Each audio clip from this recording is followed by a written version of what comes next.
রাতুল কিছু বলল না, শুধু সম্মতির হাসি দিয়ে মাথা ঝাঁকালো। চৈতি ধীরে ধীরে উঠে দাঁড়ালো।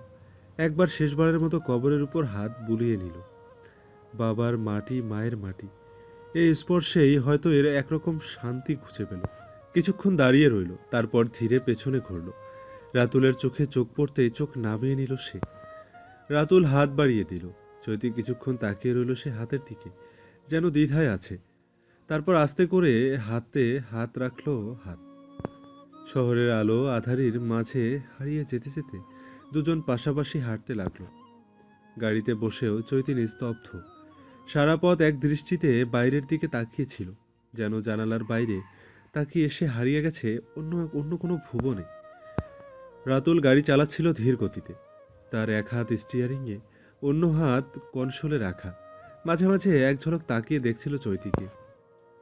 একসময় ড্যাশবোর্ডে থেকে এক বোতল পানি বের করে চৈতির দিকে বাড়িয়ে দিল। চৈতি প্রথমে খেয়ালই করল না। রাতুল কিছু বলল না, শুধু বোতলটা তার সামনে ধরে রাখল। কিছুক্ষণ পর চৈতি বোতলটা হাতে নিল, ছোট্ট একটা চুমুক দিয়ে আবার জানালার দিকে তাকিয়ে রইল। বাইরে রাস্তার লাইটগুলো জ্বলে উঠছে এক এক করে। শহরে আচ্ছা, শহর নিস্তব্ধে জেগে উঠছে, আর চৈতির ভেতরটা নিঃশব্দেই আরো শূন্য হয়ে যাচ্ছে। রাতুল গভীর দৃষ্টিতে একবার চৈতির দিকে তাকিয়ে বলল, তুমি ঠিক আছো? চৈতি কোনো উত্তর দিল না। তার নিস্তব্ধতা রাতুল বুঝতে পারল কিছু ব্যথার ভাষা থাকে না, কিছু কষ্টের উত্তর হয় না। রাতুল আর কিছু বলল না। কখনো কখনো কিছু না বলাটাই সবচেয়ে বড় সান্ত্বনা হয়। গাড়িটা থামলো এক নদীর ধারে। শহরের ব্যস্ততা, কোলাহল যেন বহু দূরের কোনো স্মৃতি মাত্র। এখানে শুধু নীরবতা, ঝিঝি পোকার একটানা ডাক, আর চাঁদের মায়াবী আলোয় মোড়ানো এক স্নিগ্ধ রাত।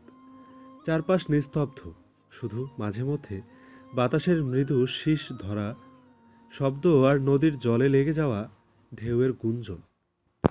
দূরের কোনো এক বাড়ির আঙিনা থেকে মৃদু কুয়াশার মতো আলো ছড়িয়ে পড়ছে। তার ঠিক ওপাশেই নীরবে দুলছে কাশফুলের শাড়ি। চৈতি জানালার কাচ নামিয়ে বাইরের বাতাসে মুখ বাড়ালো। চাঁদের আলোয় নদীর বুকে রূপালি ঝিলিক, হালকা বাতাস বয়ে আসছে। সেই বাতাসে তার হিজাবের প্রান্ত একটু নড়ল। হিজাবের ফাঁক গলে দু একটা চুল বেরিয়ে এসে কপালের পাশে ঝুলে পড়েছে। সে খেয়াল করল না। রাতুল নীরব চোখে তাকিয়ে রইল তার দিকে। চৈতি কিছু বলল না, শুধু দুহাত গুটিয়ে জানালার বাইরে তাকিয়ে রইল। নেমে আসবে? রাতুলের কণ্ঠ গভীর, ধীর, প্রশান্ত। চৈতি কোনো কথাই বলল না, শুধু দরজা খুলে আস্তে করে গাড়ি থেকে নামলো। ভেজা ঘাসের উপর তার নরম পায়ের ছোঁয়া লাগলো। চারপাশের বাতাসে হালকা সোদা গন্ধ। এক ঝাঁক জোনাকি নদীর ধারে আলোক রেখার মতো উড়ে বেড়াচ্ছে। তারা যেন রাতের গহীনে ছোট্ট ছোট্ট প্রদীপের মতো জ্বলে উঠছে, নিভে যাচ্ছে, আবার জ্বলছে। চৈতি স্থির চোখে তাকিয়ে রইল। এক মুহূর্তের জন্য তার চোখের গহীনে ছড়িয়ে পড়া শূন্যতা যেন ওই জোনাকিদের আলোয় ভরে উঠল। রাতুল পাশে এসে দাঁড়ালো, কিন্তু কিছু বলল না। কখনো কখনো নীরবতাই সবচেয়ে গভীর অনুভূতির ভাষা হয়ে ওঠে। রাতুল ধীরে ধীরে চৈতির হাত ধরল, তারপর তাকে নিয়ে এগিয়ে গেল নদীর ঘাটের দিকে। নদীর তীরে একটা পুরনো ছোট্ট ভাঙা ডিঙি নৌকা পড়েছিল। হয়তো বহুদিন কেউ ওটায় বসেনি, তবু চাঁদের আলোয় সেটাকে যেন স্বপ্নের মতো লাগছিল, শান্ত, নির্জন, স্মৃতির মতো মায়াবী। চৈতি কোনো কথা না বলে চুপচাপ বসে পড়ল নৌকার ধারে। তার হিজাবের ফাঁক গলে কয়েকটা চুল কপালের পাশে এসে পড়েছে। বাতাসের ওগুলো উঠছে। চোখে দৃষ্টি স্থির, নদীর বয়ে চলা পানির দিকে তাকিয়ে আছে। রাতুল তার পাশে দাঁড়িয়ে কিছুক্ষণ নীরব থাকলো। তারপর অপ্রত্যাশিতভাবে গলা ছিঁড়ে গাইতে শুরু করলো। ভালোবাসি, ভালোবাসি, এই সুরে কাছে দূরে জলে স্থলে বাজায় বাজায় বাঁশি, ভালোবাসি, ভালোবাসি।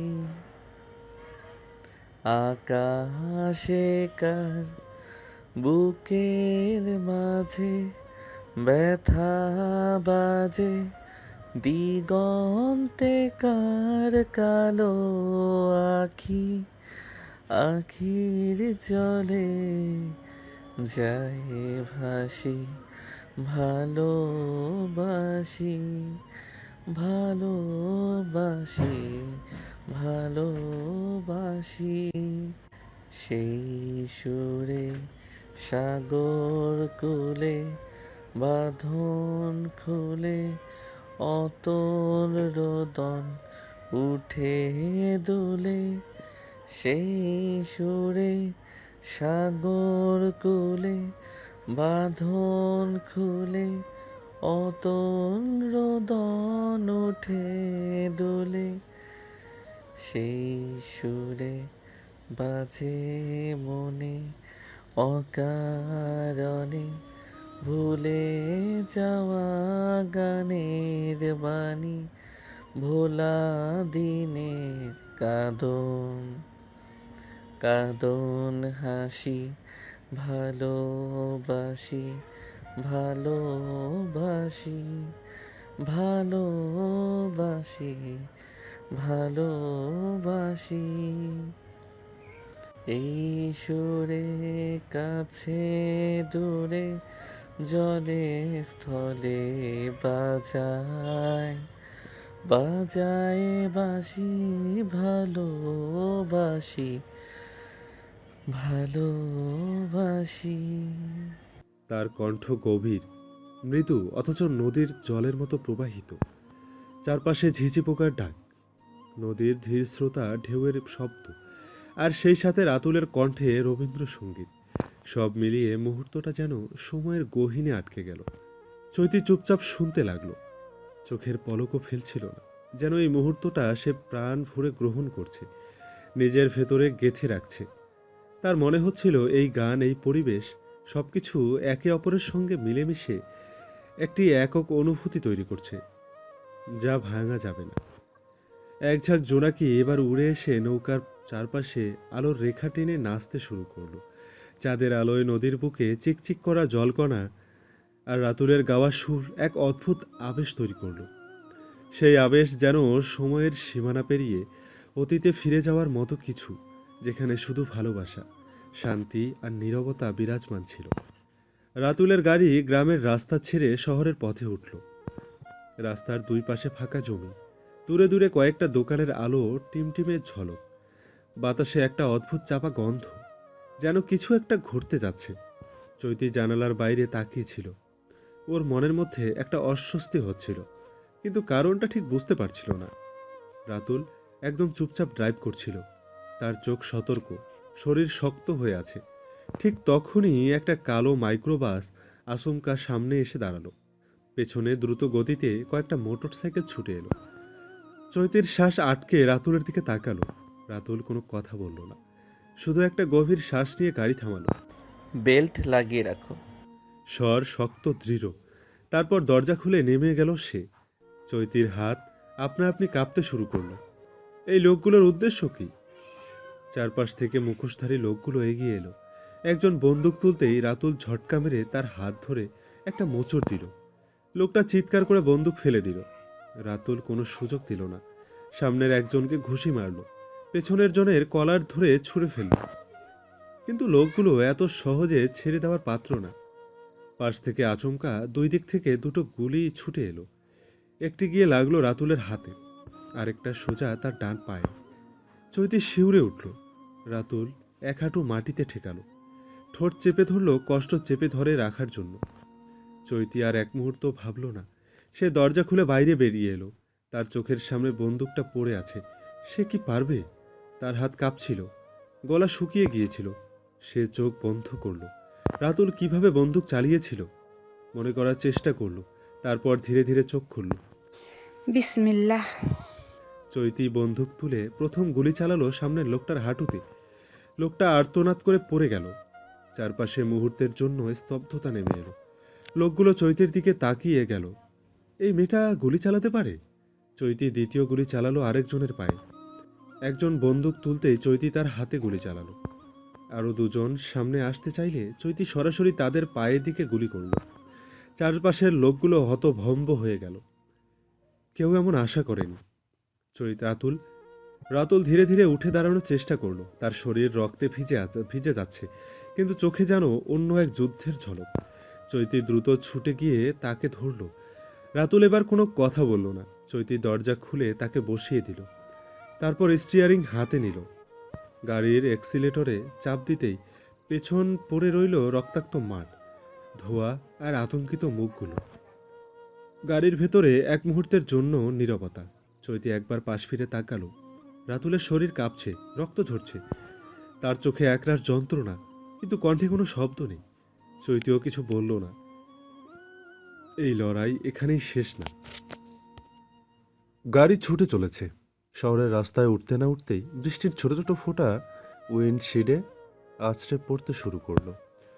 চৈতির হাত স্টিয়ারিংয়ে শক্ত হয়ে আছে, তার চোখের কোণায় আতঙ্ক জমাট বাঁধছে। পাশের সিটে রাতুল নিস্তেজ হয়ে বসে আছে। শরীর রক্তে ভেজে গেছে, শার্টের হাতা পুরোপুরি লাল হয়ে গেছে। আপনি ঠিক আছেন? কোনো উত্তর এলো না। চৈতি একবার পাশে তাকালো। রাতুল চোখ বন্ধ করে আছে, নিঃশ্বাস ভারী হয়ে আসছে। তার বুকের মধ্যে ধক করে উঠল। গাড়ির গতি আরো বাড়িয়ে দিল সে। রাতুল এবার মৃদু স্বরে বলল, ডানে নাও। চৈতি আঁতকে উঠে তার দিকে তাকালো। আপনি কথা বলছেন? মানে মানে কিছু হয়নি, তাই না? রাতুল ঠোঁটের কোণে একটা ক্লান্ত হাসি দিল। একটা গুলি হাতের মাংস ছুঁয়ে গেছে, আর একটা পায়ের মাংসে বসে গেছে। মারা যাব না। চৈতি কপালে হাত রাখলো। সে জানে না এটা স্বস্তির নাকি আরো ভয় পাওয়ার মতো কথা। আপনাকে হাসপাতালে নিতে হবে। না, হাসপাতাল নয়। কিন্তু আপনি... আমি বলেছি না, হাসপাতালে নিলে ঝামেলা হবে। রাতুল এবার কড়া স্বরে বলল, চৈতি থমকে গেল। গাড়ি তখন শহরের আলোতে প্রবেশ করেছে, কিন্তু কোথায় যাবে, কোথায় নিরাপদ? চৈতি দ্রুত ফোন বের করলো। কাকে ফোন করবে বুঝতে পারছে না। ঠিক তখনই রাতুল কষ্টে উঠে বসলো। এক হাতে ক্ষতচিহ্ন চেপে ধরে বলল, একটা কাজ করো। চৈতি দ্রুত মাথা নাড়ল। বলুন। রাতুল একবার চোখ বন্ধ করে শ্বাস নিল, তারপর বলল, সোজা যাও, শহরের শেষ প্রান্তে একটা পুরনো বাড়ি আছে, ওখানে নিয়ে চলো। চৈতি কিছু না বুঝলেও আর প্রশ্ন করল না। গাড়ির গতি বাড়িয়ে দিল। পেছনের আয়নায় একবার তাকিয়ে দেখলো কেউ অনুসরণ করছে না। গাড়ি ছুটে চলেছে শহরের শেষ প্রান্তের দিকে। রাস্তার লাইটগুলো ধীরে ধীরে কমতে শুরু করেছে, আর রাত যেন আরো গাঢ় হয়ে আসছে। চৈতির কপাল ঘামতে শুরু করেছে। তার হাত স্টিয়ারিংয়ে উপর শক্ত হয়ে আছে। পাশে বসে থাকা রাতুল চোখ বন্ধ করে আছে, নিঃশ্বাস ভারী হয়ে আসছে। রক্তের গন্ধ গাড়ির ভেতর ছড়িয়ে পড়েছে। চৈতি আর দেরি করতে চাইল না। কোথায় যেতে হবে? তার কণ্ঠে দৃঢ়তা। রাতুল আস্তে করে চোখ খুলল। সোজা যাও, সামনে একটা বাঁক আছে, ওখান থেকে ডানে নাও। চৈতি কোনো প্রশ্ন করল না। গাড়ি আরো দ্রুত চালিয়ে বাঁক ঘুরল। অবশেষে তারা শহরের শেষ প্রান্তে পৌঁছে গেল। সামনে একটা পুরনো পরিত্যক্ত বাড়ি, চারপাশে ঘন গাছপালা, আশেপাশে তেমন কোনো বাড়িঘর নেই। চৈতি গাড়ি থামালো। এখানে কেন? রাতুল নিঃশ্বাস নিল। ভেতরে চলো। চৈতি তাড়াতাড়ি গাড়ি থেকে বেরিয়ে এসে রাতুলের দরজা খুলল। আমি আপনাকে সাহায্য করি? রাতুল এবার বাধা দিল না। চৈতি তার একটা হাত নিজের কাঁধে তুলে নিয়ে ধীরে ধীরে বাড়ির দিকে এগোলো। পুরনো কাঠের দরজা ঠেলে তারা ভেতরে ঢুকলো। বাড়ির ভেতরে ধুলো আর স্যাঁতস্যাঁতে গন্ধ। মনে হচ্ছে বহুদিন কেউ এখানে আসেনি। এটা কার বাড়ি? চৈতি ফিস ফিস করে জিজ্ঞেস করলো। রাতুল কষ্ট সৃষ্টে একটা সোফায় বসলো, তারপর ফিসফিস করে বলল, এটা আমার নিজের একটা জায়গা, জরুরি মুহূর্তের জন্য রেখেছিলাম। চৈতি বোঝার চেষ্টা করলো, কিন্তু এখন এসব প্রশ্নের সময় নয়। সে দ্রুত আশপাশ দেখে নিল। কিছুটা পুরনো, কিন্তু ছোট্ট আলমারি দেখা যাচ্ছে। আমি আপনার ক্ষতগুলো পরিষ্কার করি। রাতুল কিছু বলল না। চৈতি দ্রুত একটা কাপড় নিয়ে এগিয়ে এলো। গ্লাসে থাকা পুরনো পানি দিয়ে কাপড়টা ভিজিয়ে রাতুলের হাত পরিষ্কার করতে শুরু করলো। রাতুল চোখ বন্ধ করে আছে, যেন ব্যথা অনুভব করলেও কিছু বলবে না। চৈতি এতদিন শুধু দেখেছে, আজ নিজের হাতে করছে। তার হাত কাঁপছিল, কিন্তু সে নিজেকে সামলে নিল। রাতের গভীরতা বাড়তে লাগলো। চৈতি রাতুলের ক্ষতস্থান পরিষ্কার করতে করতে কাঁপছিল। তার হাত শক্ত, চোখে ভয় মিশে আছে, কিন্তু সে নিজেকে সামলে রাখছে। রাতুল সোফার উপর আধশোয়া হয়ে চোখ বন্ধ করে আছে। ব্যথায় তার কপাল ঘামে ভিজে গেছে, নিঃশ্বাস ভারী হয়ে আসছে। চৈতি কাপড়টা আরো শক্ত করে ক্ষতস্থানের চারপাশে চেপে ধরল। হুম, উফ, আস্তে। রাতুল এবার গুঙিয়ে উঠল। চৈতি সঙ্গে সঙ্গে হাত সরিয়ে নিল। আমি আমি কি করব এখন? রাতুল আস্তে করে চোখ খুলল। তার নিঃশ্বাস কাঁপছে। সে নিজের পকেট থেকে মোবাইল বের করে চৈতির দিকে এগিয়ে দিল। আসিফকে মেসেজ করো, লোকেশন ট্রেস করে যেন এখানে আসে, আর সাথে ডাক্তার নিয়ে আসে। চৈতি দ্রুত মোবাইলটা হাতে নিল। হাত কাঁপছে, কিন্তু দেরি করার সুযোগ নেই। সে দ্রুত আসিফের নম্বরে মেসেজ টাইপ করলো। লোকেশন টেক্সট করো, তাড়াতাড়ি আসো, সাথে ডাক্তার আনো। সেন্ড বাটনে চাপ দিতেই মোবাইলটা কাঁপতে লাগলো। আসিফের রিপ্লাই এলো সাথে সাথেই। কি হয়েছে ভাই? চৈতি দ্রুত টাইপ করলো। গুলিবিদ্ধ হয়েছে, জলদি আসেন। রাতুল চোখ বন্ধ করেছিল, কিন্তু কপালের ভাঁজ দেখে বোঝা যাচ্ছিল সে পুরোটা শুনতে পাচ্ছে। চৈতি মোবাইলটা পাশে রেখে আবার রাতুলের ক্ষতস্থানের দিকে মন দিল। আর কিছু করতে হবে? তার কণ্ঠ এবার নরম, যেন সে ভয় পাচ্ছে। রাতুল আস্তে করে বলল, হাত চেপে ধরে রাখো, যাতে রক্ত বেশি না বের হয়। চৈতি দ্রুত নির্দেশ মেনে নিল। বাইরে গভীর রাত, চারপাশ নিস্তব্ধ, কিন্তু এই নীরবতার মাঝেও একটা অদ্ভুত ভয় লুকিয়ে আছে। আসিফ কি সময় মতো পৌঁছবে, নাকি এর মাঝেও আরো কিছু হতে চলেছে? বাইরের বাতাস ভারী হয়ে উঠছে। রাত যত গভীর হচ্ছে, নীরবতা ততই ভয়ের মতো মনে পড়ছে।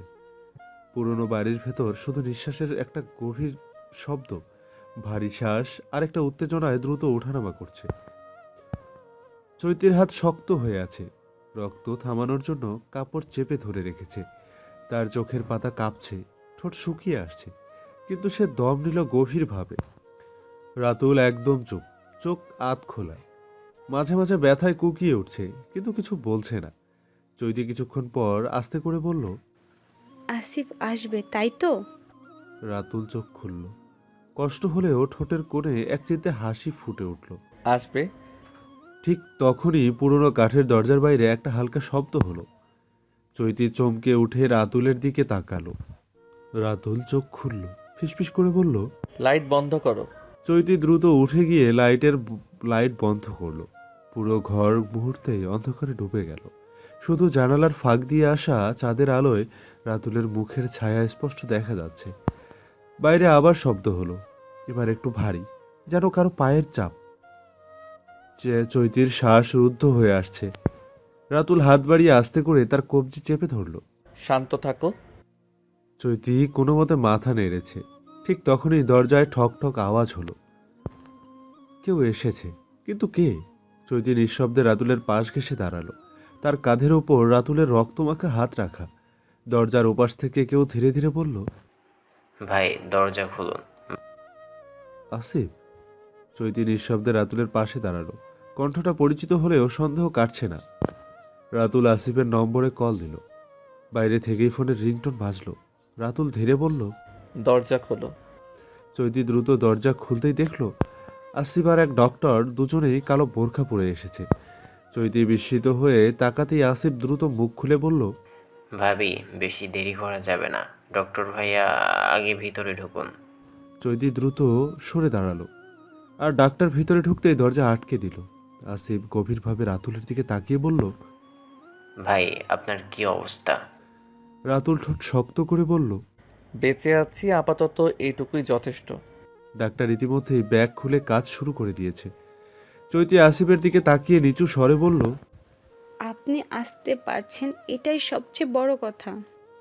আসিফ মাথা নেড়ে বলল, ভাবি ঝুঁকি নিয়ে আসতে হয়েছে, এখানে বেশি সময় থাকা যাবে না। ঘরের মধ্যে টান টান উত্তেজনা। চৈতি ঘরের লাইট অন করে দিল। ডাক্তার তার ব্যাগ থেকে একে একে সব জিনিস বের করা শুরু করলো। রাতুলের হাত আর পা থেকে গুলি বের করতে শুরু করলো। ঘরের ভেতর শুধু চাপা শ্বাসের শব্দ।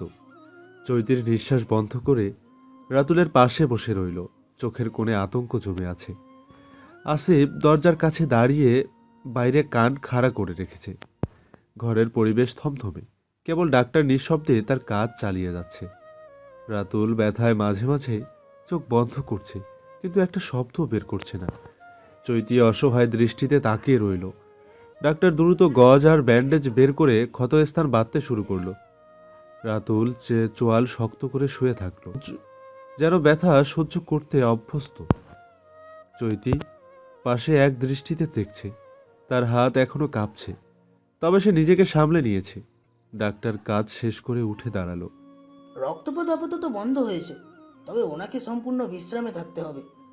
আসিফ দ্রুত বলল, এই জায়গা কি নিরাপদ? বেশি দেরি করা ঠিক হবে? চৈতি এবার তাকালো, তার গলায় আতঙ্কের ছাপ স্পষ্ট। রাতুল আস্তে করে চোখ খুলল, কণ্ঠ ক্লান্ত কিন্তু স্পষ্ট। এখনই সরা সম্ভব না, আমি জানি। ওরা এখনো শহর তল্লাশি করছে, এখানেই থাকতে হবে কিছুক্ষণ। আসিফ কিছু বলতে গিয়েও থেমে গেল, তারপর নিচু স্বরে বলল, আপনি যা বলবেন তাই হবে ভাই। তবে আমরা সাবধানে থাকবো। চৈতি উঠে গিয়ে জানালার পর্দা ঠিক করে দিল। বাইরে এখনো সব শান্ত, কিন্তু সে জানে না কতক্ষণ এই শান্তি থাকবে। রাতের নিস্তব্ধতা যেন আরো গাঢ় হয়ে আসছে। রাত একটু গভীর হতেই চারপাশের নিস্তব্ধতা আরো প্রকট হয়ে উঠল। বাইরে কোনো শব্দ নেই, শুধু মাঝে মাঝে বাতাসের হালকা শস্য শব্দ শোনা যাচ্ছে। চৈতি একবার জানালার ফাঁক দিয়ে বাইরের তাকিয়ে নিল। চারপাশে এখনো কোনো সন্দেহজনক কিছু চোখে পড়ছে না। তারপর ফিরে এসে রাতুলের পাশে বসল। রাতুল চোখ বন্ধ করে শুয়ে আছে, নিঃশ্বাস ধীর হলেও কপালের ঘাম বলে দিচ্ছে ব্যথা সে সহ্য করছে। ডাক্তার পেছন থেকে আসতে বলল, আমি ইঞ্জেকশন দিয়ে দিয়েছি, কিছুক্ষণ পর ব্যথা একটু কমবে, কিন্তু ওনাকে বিশ্রাম দিতে হবে। আসিফ মাথা নাড়ল। ভাবি, আপনি একটু বসুন, আমি বাইরে গিয়ে পরিস্থিতিটা দেখে আসি। চৈতি ইতস্তত করল, তারপর আসিফকে লক্ষ্য করে বলল, আপনি সাবধানে যাবেন। আসিফ বাইরে বেরিয়ে গেল। ডাক্তার তার ব্যাগ গুছিয়ে নিতে নিতে বলল, আমি যেতে পারবো। চৈতি একবার রাতুলের দিকে তাকিয়ে বলল, আপনি অপেক্ষা করুন, আসিফ ভাই আর ফিরে এলে আপনি বের হবেন। একা বের হওয়া নিরাপদ নয়। ডাক্তার মাথা নাড়িয়ে চুপচাপ দাঁড়িয়ে রইল। চৈতি ধীরে ধীরে রাতুলের দিকে তাকালো, তার কপালের কাছে এসে ফিসফিস করে বলল, আপনি কেমন আছেন? রাতুল চোখ খুলল না, শুধু মৃদু স্বরে বলল, এখনো বেঁচে আছি। চৈতির বুকের ভেতর কেমন যেন মোচড় দিয়ে উঠল। বাইরে তখন হঠাৎ এক পশলা বাতাস উঠল, জানালার পর্দা দুলে উঠল, কিন্তু সেই বাতাসের সাথে যেন অন্য কিছু মিশে আছে। একটা অজানা শঙ্কা যেন ধীরে ধীরে বাড়তে শুরু করলো। চৈতি বসা থেকে উঠে আসিফের কাছে গিয়ে বলল, ভাইয়া, এক কাজ করুন, আমাদের গাড়িটা ঝোপের আড়ালে লুকিয়ে ফেলুন। ঘরে তো পর্দা আছে, এই ঘরের আলো বাহিরে যাবে না। আজ রাতটা এখানেই থাকতে হবে। বাহিরে কোন বিপদ ওত পেতে আছে বলা যায় না। আর ডাক্তারকে বলুন আজ রাতটা এখানেই থাকতে। ডক্টর কোনো উত্তর না দিয়ে চুপচাপ দাঁড়িয়ে রইল। আসিফ মাথা নেড়ে বলল, ঠিক আছে ভাবি, আমি ব্যবস্থা করছি। তারপর দ্রুত বাইরে চলে গেল। চৈতি এসে রাতুলের পাশে বসলো। রাতুল চোখ বন্ধ করে শুয়ে আছে, তবে তার মুখে ব্যথার ছাপ স্পষ্ট ছিল। চৈতি তার কপালে হাত রেখে বলল, এখন কেমন আছেন? রাতুল নরম গলায় বলল। এখনো বেঁচে আছি। আসিফ বাইরে এসে গাড়িটা ঝোপের আড়ালে রেখে বাড়ির ভেতরে ফিরে এসে দরজাটা বন্ধ করে দিল। আসিফ চুপচাপ একবার ঘরটি চেক করে দেখল। বাইরে এখন শান্ত, কিন্তু আতঙ্কের ছায়া এখনো তাদের মধ্যে ভর করে আছে। আসিফ চৈতিকে একবার দেখে মাথা নেড়ে বললেন, বা কিছু থাকবে, তবে শর্ত থাকতে হবে। চৈতি আসিফের দিকে এক দৃষ্টিতে তাকালো, তার চোখে ক্লান্তি আর উদ্বেগের মিশ্রণ। তবে এখন আমাদের অপেক্ষা করতে হবে, আর কিছুই করার নেই। ঘরটি এবার পুরোপুরি নীরব হয়ে গেল। একে অপরের শ্বাস প্রশ্বাস ছাড়া আর কিছু শোনা যাচ্ছিল না। প্রতিটি মিনিট যেন স্থির হয়ে দাঁড়িয়েছিল। মধ্যরাত। রাতুলের শরীর ভীষণ গরম হয়ে উঠেছে, জ্বরটা পুরোপুরি পেয়ে বসেছে তাকে। ডাক্তার ব্যস্ত হয়ে রাতুলের কপালে হাত রাখল, তারপর দ্রুত একটা ইঞ্জেকশন বের করে প্রিপেয়ার করতে লাগলো। চৈতি এক দৃষ্টিতে তাকিয়ে আছে, তার বুকের ভেতর ধুকপুক করছে। ঠিক সেই মুহূর্তে ঠাস, বাড়ির গেটের সামনে থাকা লাইটটা ভেঙে পড়ল। চারপাশে সেই বিকট শব্দ প্রতিধ্বনিত হলো। রাতের নিস্তব্ধতা মুহূর্তেই চুরমার হয়ে গেল।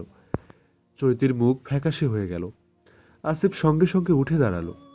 কোমরের গুজে রাখা চেম্বারটা এক ঝটকায় বের করে নিল। কে আছে? তার কণ্ঠ দৃঢ়, চোখ তীক্ষ্ণ হয়ে উঠল। ডাক্তার থমকে গেল। হাত থেকে ইঞ্জেকশন প্রায় পড়ে যাচ্ছিল। চৈতি দ্রুত রাতুলের গায়ের চাদর ঠিক করে দিল, যেন ওর সামান্য নড়াচড়াও না হয়। বাইরে এবার ভারী পায়ের শব্দ শোনা গেল। আসিফ চৈতিকে চোখে ইশারা করলো। পিছনে থাকুন।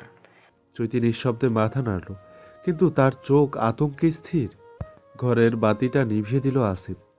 এক মুহূর্তেই চারপাশ অন্ধকার হয়ে গেল। শুধু জানালার ফাঁক দিয়ে আসা চাঁদের আলোয় রাতুলের মুখটা আবছা দেখা যাচ্ছে। বাইরে কে আছে? পায়ের শব্দ থেমে গেছে। চৈতি গভীর শ্বাস নিল। তার হাত শক্ত হয়ে আসছে। মনে হচ্ছে এই মুহূর্তেই যেন কিছু একটা ঘটে যাবে। রাতুলের শরীর উত্তপ্ত হয়ে উঠেছে। জ্বর তাকে পুরোপুরি কাবু করে ফেলেছে। তবুও অনেক কষ্টে চোখ খুলল সে। দৃষ্টি ঝাপসা, তবু একবার তাকিয়ে দেখল চৈতিকে। তারপর আসিফের দিকে নজর ফেলল। তার কণ্ঠ ক্লান্ত তবু দৃঢ়। আসিফ, চৈতির নিরাপত্তা তোর কাছে। ওর গায়ে যেন একটা আঁচড়ও না লাগে। এখন যেভাবে অক্ষত আছে ঠিক তেমনই যেন থাকে। আসিফ দ্রুত রাতুলের সামনে গিয়ে দাঁড়ালো। শক্ত করে তার হাতটা ধরে বলল, ভাই, আপনাদের আমি নিজের জীবন দিয়ে হলেও আগলে রাখবো। রাতুলের ঠোঁট সামান্য নড়ল, যেন কিছু বলার চেষ্টা করছে, কিন্তু চোখ ধীরে ধীরে বন্ধ হয়ে গেল। পরের মুহূর্তে তার শরীর নিস্তেজ হয়ে এলো। প্রচণ্ড জ্বরে অজ্ঞান হয়ে গেল সে। চৈতি আতঙ্কে রাতুলের দিকে ঝুঁকে পড়ল। তারপর অসহায়ের মতো আসিফের দিকে তাকালো। আসিফ ভাই, এখন কি করব? তার কণ্ঠ কাঁপছিল। ঠিক তখনই গ্যাচাং, বাইরের গেট ভাঙার শব্দ। চৈতির বুক কেঁপে উঠল। আসিফ তীক্ষ্ণ দৃষ্টিতে দরজার দিকে তাকিয়ে বলল, ভাবি, দেরি করা যাবে না, আমাদের এখনই এখান থেকে বের হতে হবে। সে এক ঝলকে ডাক্তারকে লক্ষ্য করল। ডক্টর সাহেব, দ্রুত আপনার জিনিসপত্র গুছিয়ে নিন, ব্যাগটা তুলে নিন। ডাক্তার আর এক মুহূর্ত নষ্ট করল না। দ্রুত ব্যাগের চেন টেনে ধরে সব গুছিয়ে নিল। আসিফ গভীর নিঃশ্বাস ফেলল। তারপর রাতুলের দিকে তাকালো। এখন শুধু বের হবার পালা। সে কোনো দ্বিধা না করে রাতুলকে দুই হাতে তুলে নিয়ে নিজের কাঁধে চাপিয়ে নিল। রাতুল নিস্তব্ধ, কিন্তু তার শরীরের তাপ এখনো টের পাওয়া যাচ্ছে। চৈতি সঙ্গে সঙ্গে পাশে এসে দাঁড়ালো। আসিফ কোনো শব্দ না করে ডান দিকের লোহার দরজার দিকে হাঁটা দিল। বাইরের গেট ভাঙার শব্দ আরো জোরালো হচ্ছে। সময় কমে আসছে। আসিফ রাতুলকে কাঁধে তুলে নিয়ে এক মুহূর্ত নষ্ট করল না। ধীর কিন্তু দৃঢ় পদক্ষেপে এগিয়ে গেল সামনের দিকে। চৈতি সঙ্গে সঙ্গে তার পেছনে পেছনে চলল। রুমটা অদ্ভুত রকমের গোপনীয়। চারপাশে আধো অন্ধকার, আর দেয়ালে সাজানো পুরনো কাঠের আলমারি। আসিফ দরজার কাছে গিয়ে চৈতির দিকে তাকালো। ভাবি, দরজা লক করে দিন। কোনো আবেগ নেই, শুধু গভীর নির্দেশ। চৈতি দ্রুত হাত বাড়িয়ে দরজার লক লাগিয়ে দিল। বাইরে তখনও হট্টগোল। গেট ভাঙার শব্দ ধীরে ধীরে তীব্র হচ্ছে। সময় কমে আসছে। আসিফ এবার দ্রুত চারপাশে চোখ বুলিয়ে বলল, ভাবি, ওই লালচে ফুলদানিটা দেখছেন? ওইটা ঘোরান, সময় নষ্ট করবেন না। চৈতি কিছু না বুঝেই হাত বাড়িয়ে দিল। সামনে রাখা টেবিলের উপর পুরনো মাটির একটা লালচে ফুলদানি। সে ফুলদানিটা দু হাতে ধরে আস্তে আস্তে ঘুরিয়ে দিল। ক্লিক, একটা মৃদু শব্দ হলো, আর সঙ্গে সঙ্গেই দেয়ালের একপাশে একটা সরু দরজা খুলে গেল। চৈতি বিস্ময়ে পেছনে সরে এলো। মনে হচ্ছে এ যেন কোনো গোপন পথ। আসিফ আর দেরি করলো না। আসেন আমাদের সাথে। এইটা একটা সুড়ঙ্গ, এই পথ দিয়ে গেলে আমরা বাইরে যেতে পারবো। আগে বের হই, তারপরে ভাবা যাবে কি করতে হবে। তারপর রাতুলকে শক্ত করে ধরে নিয়ে সুড়ঙ্গ পথে প্রবেশ করলো। চৈতি আর এক মুহূর্তও দাঁড়ালো না, দ্রুত তার পিছু নিল। পেছনের দরজাটা আবার স্বয়ংক্রিয়ভাবে বন্ধ হয়ে গেল। বাইরে তখনও ভাঙচুরের শব্দ। তারা কি সত্যি বের হয়ে যেতে পারবে, নাকি আরো বড় কোনো বিপদ অপেক্ষা করছে সামনে? জানতে হলে গল্পের সাথেই থাকুন। সুড়ঙ্গ পথে প্রবেশ করতেই চারপাশ নিস্তব্ধ হয়ে গেল। পিছনের দরজাটা স্বয়ংক্রিয়ভাবে বন্ধ হয়ে গেছে, কিন্তু বাইরের শব্দগুলো যেন এখনো প্রতিধ্বনিত হচ্ছে চৈতির কানে। তার নিঃশ্বাস দ্রুত হয়ে আসছে। আসিফ কাঁধে রাতুলকে করে হাঁটছে। পথটা সরু, মাটির দেয়ালে শ্যাওলা জমে আছে, বাতাস ভারী আর স্যাঁতস্যাঁতে। সামান্য এগিয়ে যেতেই দেয়ালের গায়ে রাখা টিপটিপে কিছু লাইট চোখে পড়ল। মনে হচ্ছে বহু পুরনো। চৈতি মনে মনে ভাবল, এই জায়গাটা কি আগে থেকেই পরিকল্পনা করা ছিল? পেছনে দৃষ্টি ফেরাতেই তার বুক ধুক করে উঠল। সুড়ঙ্গ পথের প্রবেশ মুখে কেউ যেন লাইট ফেলে দিয়েছে। তার মানে ওরা ধরা পড়েছে। আসিফ ভাই! চৈতি আতঙ্কিত কণ্ঠে বলল। আসিফ থামল না, এক ঝলকে পেছনে তাকিয়ে বলল, ভাবি কোনো শব্দ করবেন না, ওরা টের পেয়ে গেছে। চৈতির শরীর হিম হয়ে গেল। রাতুলের শরীর তাপ ছাড়াচ্ছে, তার মুখটা কেমন নিস্তেজ লাগছে। আমি কি পারবো? চৈতি ফিসফিস করে বলল। আসিফ দ্রুত আচ্ছা আসিফ দাঁত চেপে বলল, পারতেই হবে। সুড়ঙ্গের পথটা সামনের দিকে একটু বাঁক নিয়েছে। তারা দ্রুত হাঁটতে শুরু করলো। একটু পরেই সামনে একটা সরু লোহার দরজা দেখা গেল। ভাবি দরজাটা একটু চেপে খুলুন। চৈতি দ্রুত হাত বাড়ালো। দরজাটা বেশ পুরনো, মরচে পড়ে গেছে। কপাট ধাক্কা দিতেই একটা কর্কশ শব্দ হলো। ঠিক তখনই পেছন থেকে ভেসে এলো দৌড়ের আওয়াজ। ওরা আমাদের পিছনে এসে গেছে। আসিফ এক মুহূর্ত নষ্ট করলো না, রাতুলকে শক্তভাবে ধরে সামনে বেরিয়ে এলো। বাইরের বাতাস মুখে লাগতেই বোঝা গেল জায়গাটা একটা গোপন পুরনো ফাঁড়ির মতো। চারপাশে ধ্বংসাবশেষ ছড়িয়ে আছে। কিছু দূরে একটা পুরনো কাঠের সেতু, কিন্তু তাদের দুর্ভাগ্য, সেতুর ওপাশেই দাঁড়িয়ে আছে দুজন মুখোশধারী লোক। চৈতির বুকের ভেতর থুকফুক শব্দ বেড়ে গেল। আসিফ থমকে দাঁড়ালো, দ্রুত পরিস্থিতির বিচার করলো। পেছনে শত্রু, সামনে শত্রু। এখন কি হবে? রাতুলের শরীর কাঁপছে, ঠিক দোনমনো করছিল। কিন্তু হঠাৎ আসিফ ফিসফিস করে বলল, ভাবি আপনার কাছে কি রাতুল ভাইয়ের কোনো লাইটার আছে?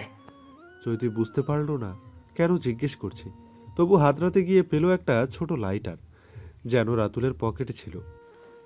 আছে। আসিফ দ্রুত সেটা নিয়ে নিচের শুকনো পাতাগুলোতে আগুন ধরিয়ে দিল। চারপাশে অল্প অল্প ধোঁয়া ছড়িয়ে পড়তে লাগলো। ভাবি ঝুঁকে থাকুন, আমি আমি একটা সুযোগ নিচ্ছি। চৈতির সাথে সাথে মাথা নিচু করলো। সামনের শত্রুরা ধোঁয়ায় বিভ্রান্ত হয়ে একটু সরে গেল। এই সুযোগে আসিফ রাতুলকে শক্ত করে ধরে কাঠের সেতুর বিপরীত দিকে দিয়ে ঝাঁপ দিল। চৈতি চিৎকার করে উঠল, আসিফ ভাই! কিন্তু আসিফ জানতো ওদের পালানোর আর কোনো উপায় নেই। জলদি সরে যেতে হবে। চৈতিও আর দেরি করলো না, নিজের ভয় দূরে সরিয়ে নিয়ে ওদের পেছন পেছন দৌড় দিল। পেছনে শত্রুরা এখনো হাঁকডাক করছে, কিন্তু ওরা কোনো মতে গা বাঁচিয়ে একটা ধ্বংসপ্রাপ্ত পুরনো ভবনের দিকে ঢুকে গেল। আসিফ চৈতিকে ইশারায় থামতে বলল। শত্রুরা এখনো তাদের খুঁজছে, কিন্তু ওরা এই মুহূর্তে নিরাপদ। রাতুল এখনো নিস্তব্ধ, তার শরীর নিস্তেজ হয়ে আসছে। চৈতি থরথর করে কাঁপছে, খুব কষ্ট করে বলল, আমরা কি বেঁচে গেলাম? আসিফ গভীর শ্বাস ফেলল। এখনো না ভাবি, কিন্তু আপাতত কিছুটা নিরাপদ। পেছন থেকে হালকা একটা গোঙানোর শব্দ এলো। চৈতি চমকে পেছনে তাকালো। সাথে থাকা ডাক্তার, যার সাহায্য প্রয়োজন ছিল, তিনি মাটিতে পড়ে কাতরাচ্ছেন। আসিফ দৌড়ে কাছে গিয়ে দেখল তার ডান পায়ের গোড়ালিটা কেমন অস্বাভাবিকভাবে বেঁকে গেছে। ডাক্তার যন্ত্রণায় চোখ বন্ধ করে ফেললেন। চৈতি হুড়মুড় করে কাছে গিয়ে হাঁটু গেড়ে বসল। আপনার কি খুব ব্যথা করছে? ডাক্তার কষ্ট করে বললেন, পা! আরে আমার পা বোধহয় ফ্র্যাকচার হয়ে গেছে। আসিফ বিরক্ত মুখে দাঁত চেপে বলল, এই অবস্থায় আমরা বেশিক্ষণ এখানে থাকলে বিপদ হবে। চৈতি আঁতকে উঠল। আসিফ এক মুহূর্ত চুপ করে থাকলো, তারপর বলল, না, কিন্তু আমাদের দ্রুত কিছু একটা করতে হবে। ডাক্তার কষ্ট করে বললেন, তোমরা আগে যাও, আমি। আপনার বাঁচতে হবে। চৈতি দৃঢ় কণ্ঠে বলল, তারপর নিজের ওড়না ছিঁড়ে শক্ত করে ডাক্তারের পায়ের চারপাশে পেঁচিয়ে দিল, যেন ওটা একটু হলেও স্থির থাকে। আসিফ ভাই, আমরা ওনাকে এভাবে টেনে নিতে পারবো না।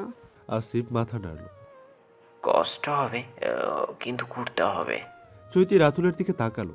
তার মুখ ফ্যাকাশে হয়ে গেছে, চোখ বন্ধ হয়ে আসছে। একজন আহত, আরেকজন অচেতন। এই অবস্থায় কিভাবে বের হবে তারা? পেছন থেকে শত্রুদের আওয়াজ আসছে।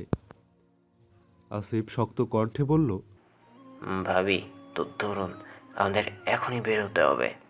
চৈতি আর এক মুহূর্ত দেরি করল না।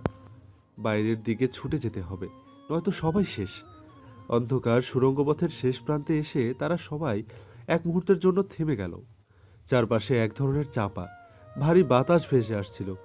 গন্ধটা খুবই ঘৃণিত, ধুলোচাপ, ময়লা আর পুরনো কাঠামোর মিশ্রিত গন্ধে যেন পুরো জায়গাটা আচ্ছন্ন হয়েছিল। চৈতি বুকের মধ্যে গভীর শ্বাস টেনে নিল, যেন এত সময় ধরে যে সংকট তারা পেরিয়েছে তা একরকম বিশ্বাস করতে পারছিল না। অনেক কষ্টে একে একে দরজাটা খুলে বেরিয়ে আসলো তারা। কিন্তু বাইরে বেরিয়েই দেখা গেল আরো বড় বিপদ অপেক্ষা করছে। ডাক্তার পায়ের ব্যথায় হাঁটতে পারছিল না, আর রাতুল তো কোনো জ্ঞান নেই। তাদের অবস্থা খুবই খারাপ। ঠিক তখনই অন্ধকার থেকে বেরিয়ে এসে 10 জন লোক তাদের ঘিরে ধরল। ফলে কি চূড়ান্ত বিপদ অপেক্ষা করছে সামনে? জানতে হলে সাথেই থাকুন। অন্ধকার থেকে বেরিয়ে আসা 10 জন লোক তাদের চারপাশে ঘিরে ফেলেছে। চৈতি আতঙ্কে নিঃশ্বাস বন্ধ করে ফেলল। আসিফ এক ঝলকে পরিস্থিতি পর্যালোচনা করল, তারপর ধীরে ধীরে রাতুলকে শক্তভাবে ধরে রাখল। আমরা কি ফেঁসে গেলাম? চৈতি ফিসফিস করে বলল। আসিফ দাঁতে দাঁত চেপে বলল, এখনো না, কিন্তু আমাদের খুব সতর্ক থাকতে হবে। 10 জন লোক তাদের দিকে ধীরে ধীরে এগিয়ে আসছে। তাদের মুখ কালো কাপড়ে ঢাকা, হাতে ভারী লাঠি ও অস্ত্র। এক মোটা গলায় কেউ একজন বলল। চৈতির গলা শুকিয়ে এলো। পাশে থাকা ডাক্তার কাতরাচ্ছে। রাতুলের শরীর নিস্তেজ হয়ে আছে। তাদের হাতে লড়াই করার মতো কিছুই নেই। আসিফ শক্ত কণ্ঠে বলল, আমরা কোনো ঝামেলা চাই না, আমাদের যেতে দাও। লোকটার হাসি বিকৃত শোনালো। চৈতির হাত থেমে গেছে। আসিফ ধীরে ধীরে নিজের কোমরে রাখা ছোট ছুরিটা শক্ত করে ধরল। এটাই তার একমাত্র অস্ত্র। একজন মুখোশধারী সামনে এগিয়ে এলো, তারপর হাত তুলে সংকেত দিল। সঙ্গে সঙ্গে বাকি সবাই থমকে দাঁড়ালো। চৈতি শিউরে উঠল। বন্দি? তাহলে ওরা শত্রুদের কাছে হস্তান্তর করবে? আসিফ দ্রুত চোখের ইশারায় চৈতিকে সংকেত দিল। এই মুহূর্তে কিছু একটা করতে হবে, না হলে সবাই ধরা পড়বে। চৈতি নিচু গলায় বলল। আমরা কি পারবো? আসিফ ফিসফিস করে বলল, আমি ওদের মনোযোগ সরানোর চেষ্টা করব, আপনি সুযোগ বুঝে ভাইকে নিয়ে পালানোর চেষ্টা করবেন। চৈতির শ্বাস বন্ধ করে মাথা নাড়ালো। লোকগুলো আর এগিয়ে আসছে না, যেন কোনো নির্দেশের অপেক্ষায় আছে। আসিফ হঠাৎ করেই এক লাফে সামনেই চলে গিয়ে তার ছুরিটা এক লোকের হাতের সজোরে বসিয়ে দিল। লোকটা চিৎকার করে উঠল। সাথে সাথে চারপাশে বিশৃঙ্খলা শুরু হয়ে গেল। চৈতি সুযোগ বুঝে রাতুলের হাত ধরে টান দিল। ডাক্তারও কষ্ট করে উঠে আসার চেষ্টা করলো। ভাবি, দৌড়ান। আসিফ চেঁচিয়ে উঠল। চৈতি আর দেরি করলো না, রাতুলকে টেনে নিয়ে ছুটে পালানোর চেষ্টা করলো। আসিফ তখনও লড়াই চালিয়ে যাচ্ছে, কিন্তু শত্রুর সংখ্যা অনেক বেশি। চারপাশে ধুলো উঠছে। চৈতি পেছনে ফিরে তাকানোর সাহস পেল না। শত্রুরা একসঙ্গে তেড়ে এলো। চারপাশে উত্তেজনার উত্তাপ। আসিফ কোনো সময় নষ্ট না করে প্রথম আঘাতটা হানল। এক লোকের পেট বরাবর লাথি মেরে তাকে ফেলে দিল। তারপর হাতের ছুরিটা শক্ত করে ধরে পাশের আরেকজনের বাহুতে গভীরভাবে বসিয়ে দিল। চৈতি ভয় পেয়ে পেছনে তাকালো। আসিফ একের পর এক আঘাত হানছে, কিন্তু শত্রুর সংখ্যা বেশি। এই মুহূর্তে পালানোই বুদ্ধিমানের কাজ। চৈতি দ্রুত রাতুলকে ধরে নিয়ে ছুটল ঝোপের দিকে। রাতুলের শরীর নিস্তেজ।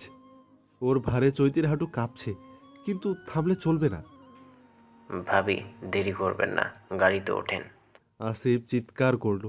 দুইজনকে সজোরে ধাক্কা দিয়ে বাড়িতে ফেলে দিয়ে পেছন ফিরে তাকিয়ে চৈতি কোনোভাবে রাতুলকে গাড়ির সিটে বসিয়ে দরজা আটকালো।